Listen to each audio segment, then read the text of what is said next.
لك يلا تأخرنا، شو صار لك؟ مساك شو بدك طول بالك؟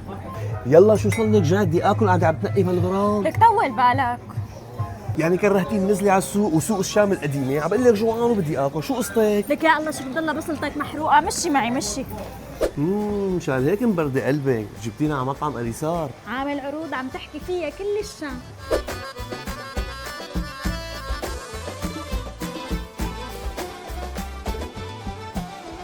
وبس ب 55,000 رح تاخذوا وجبة سكالوب أو كريسبي أو زنجر أو شيش وكولا كمان. وب70,000 رح تاخذوا كبة سعجية مع مسبحة وبرك ولبن.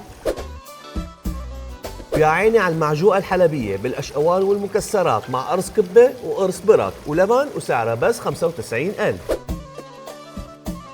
وب175,000 رح تاخذوا وجبتين كباب دجاج مع تبولة ويالنجي وبابا غنوج واثنين لبن.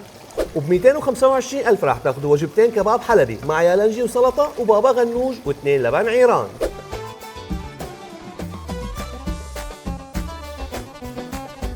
وشو مطعم إليسار كأنه عامل عرض تحلاية؟ عامل عرض على التحلاية جريب أو بوندوم أو حتى براونيز مع مشروب ساخن رح تاخذوهم بس ب40,000.